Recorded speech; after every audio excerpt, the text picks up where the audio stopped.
On this episode of Garage Noise, we prep, paint, and polish this repaired fender. So now that we have this fender all repaired, the dents repaired, and the primers on it, I'm going to go ahead and 600 grit this entire fender to get it prepped out for blending of the paint and clear.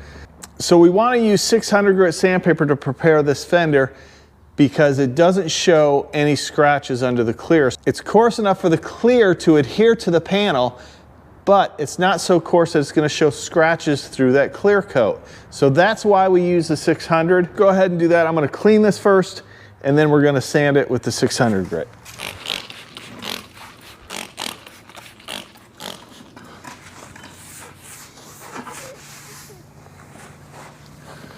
Okay, so before I sand it, I am going to run some tape around some areas that I don't want to hit with the orbital sander. So I'm going to use the orbital sander 600 grit with the interface pad. Interface pad is a foam pad that flexes as you go over the contours of the body, because we do not want to burn through the existing paint. Especially, we don't want to burn through right here, because then we have to put color here and then we may have to blend into the door. So we don't want to do that. We want to just get it scuffed with 600 or sanded with 600 so the clear adheres properly. And any of these edges, I may not even go right on these edges because I may hand sand those, so I'm careful not to burn through. I'm going to tape up the door, the rocker molding, and this A-pillar so we don't hit that and scratch it. This doesn't have to be perfect.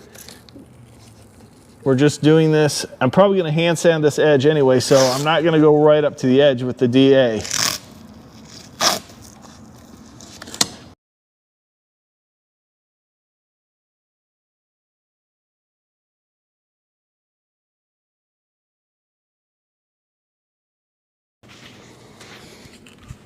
Okay, so now I've got this all sanded with 600. I'm going to do a quick clean on it with some prep solvent.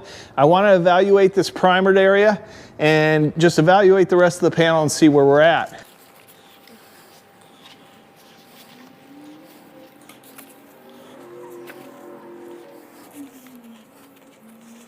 Right here is an imperfection in the body filler. It's just a little, it's not an actual pinhole, but it's just an area that was low. And it's a little nick. So we need to fill that.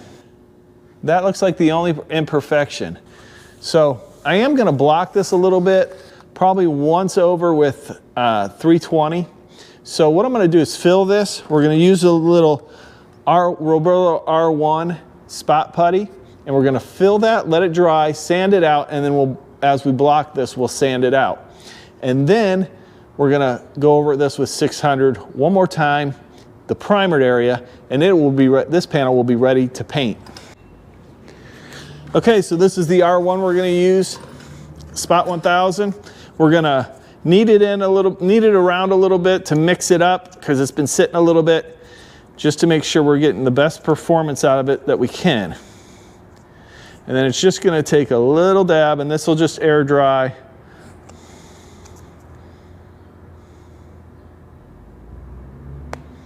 Just like that much. We're going to fill this, leave it, let it sit, sand it down. We'll block this with 320, and then we'll be ready to paint. Okay, so while the R1 spot putty is drying, I'm going to go over this entire fender, all the edges, and the hard to reach areas with this 1500 grit gray scuff pad.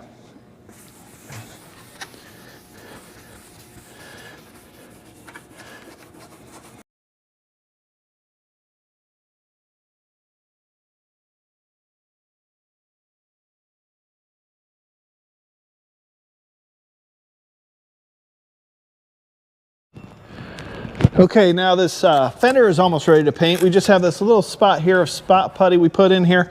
We're just going to block it with a little bit of 320, get it straightened out, and then we'll be able to seal over this before we paint it.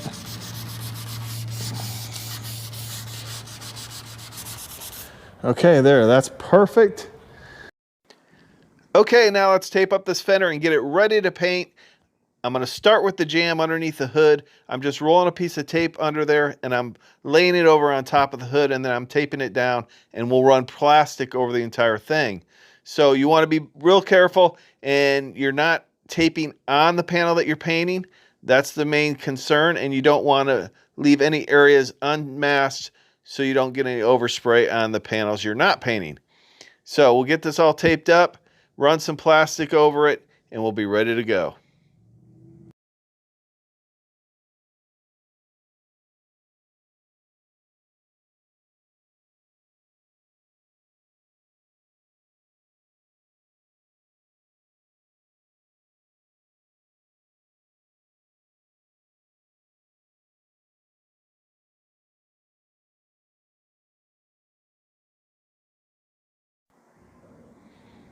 So I'm cutting out the area for the fender, and then we're going to run tape on the edge of that plastic and make sure it's taped down securely so we don't get any overspray underneath that plastic and on the vehicle.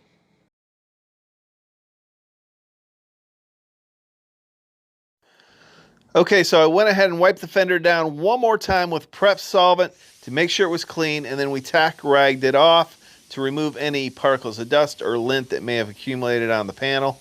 Now I've got some ME1 primer mixed up, and I'm using it as a sealer, so I put the converter in it to use it as a sealer. It's working really well. I've got it in the 3M gun. I'm just running very low pressure because I don't want this sealer to go everywhere.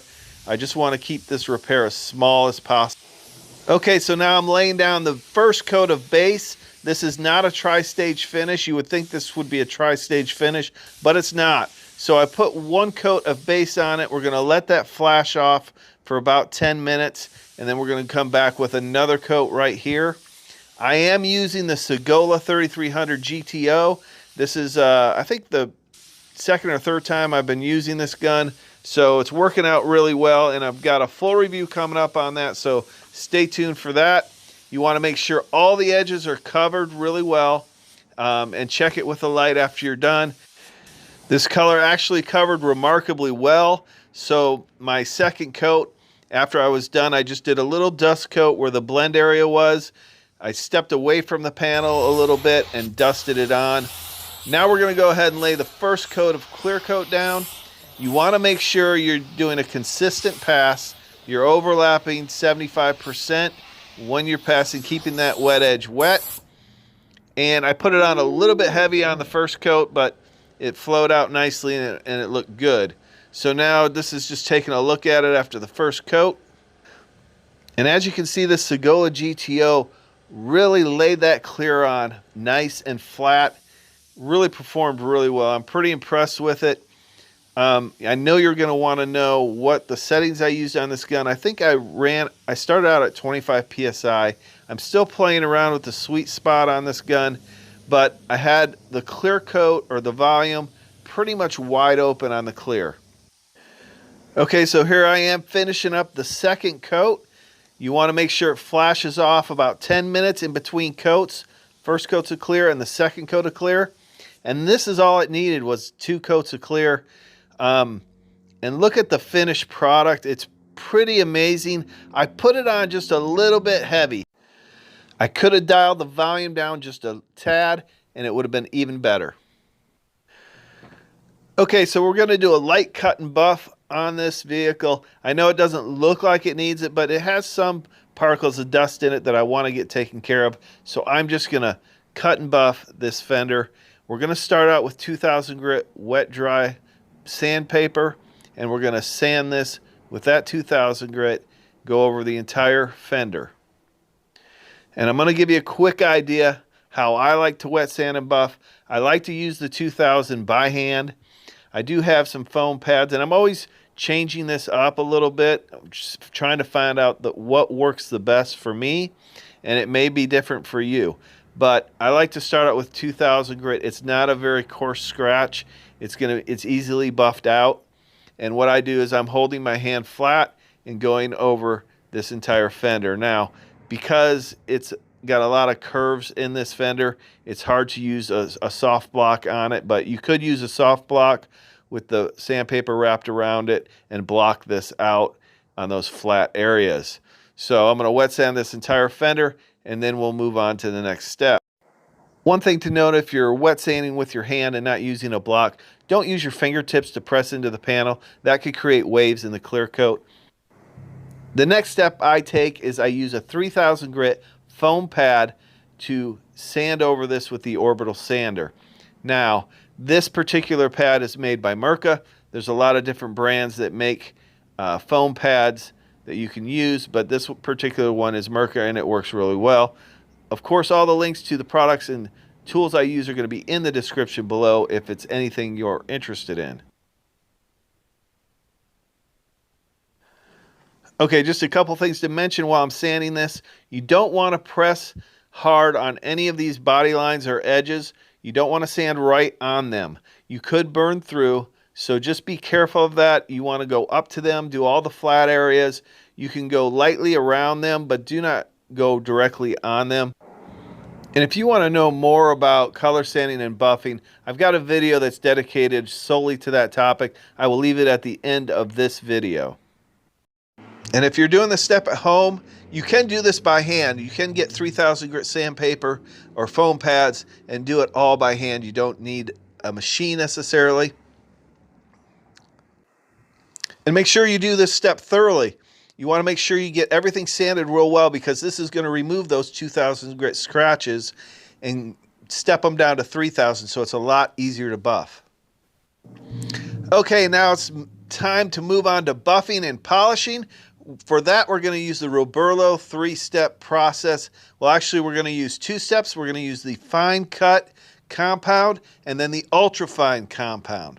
Now, they do make a heavier compound that will cut coarser scratches, but since we're starting out, we have 3000 grit scratches. Those are easily sanded out with the fine cut. So what we'll do is we'll put a couple drops on the medium foam pad. And I'm using an orbital buffer here, but we're going to just spread it around on the panel and then start polishing. Again, you do not want to buff hard on any edges or body lines, so you could burn through. Now, I'm using an orbital buffer that's a lot more forgiving. You're a lot less likely to burn through the clear coat or paint. But if you're using a rotary spins in one direction. That's a lot easier to catch edge and burn through. So be careful if you're using a rotary. Stay away from the edges. All right, I'm gonna finish the rest of this fender. We're gonna wipe it down, take a look at it, and then we'll go over it with the ultra fine cut and give it a high gloss and see how it looks.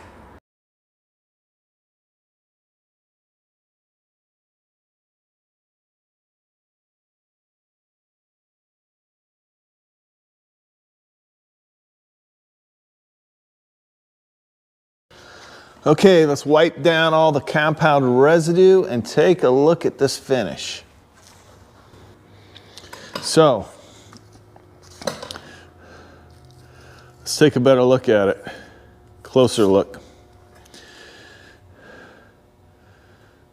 So I want to see if you can see any scratches in this, and that's what I'm doing as I'm getting it in the light, just to see if there's any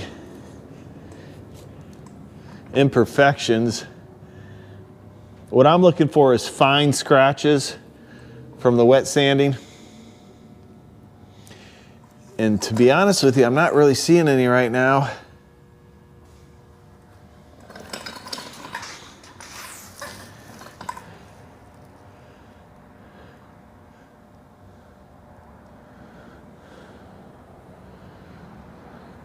Looks really good.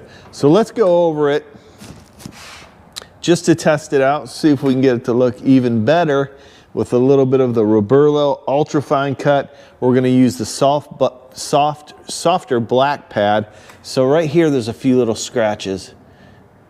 I don't know if that's showing up on camera, but could use a little bit more buff in there, just to find some fine scratches. So, but let's go over it with the Roberlo Ultra Fine Cut with the black soft pad on the orbital buffer, and we'll see if we can get this thing to shine a little better. Okay, we're gonna dab it on. This is the Roberlo Ultra Fine UF 920.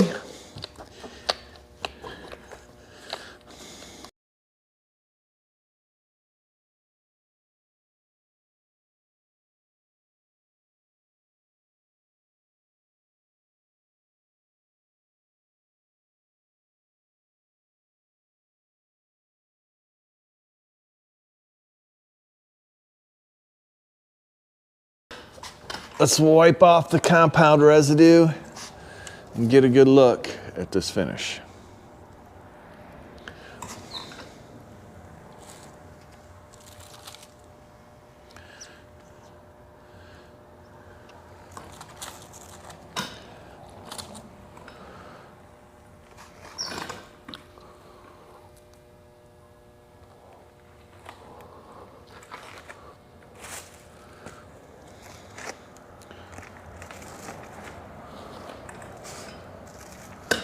Oh yeah, that looks nice.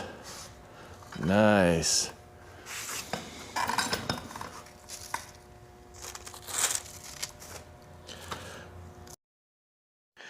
Listen up. Click on this video now and you'll learn all the steps it took to straighten the dent in this fender. Do me a favor, guys. If you enjoyed this video and want to see more, start now by subscribing to the channel, clicking the bell so you don't miss anything. And if you have any questions or comments, leave them down below. I'll be happy to answer them. And be sure to follow us on Instagram for the inside scoop on all the upcoming videos. I appreciate each and every one of you. Thanks for watching. We'll see you in the next episode of Garage Noise.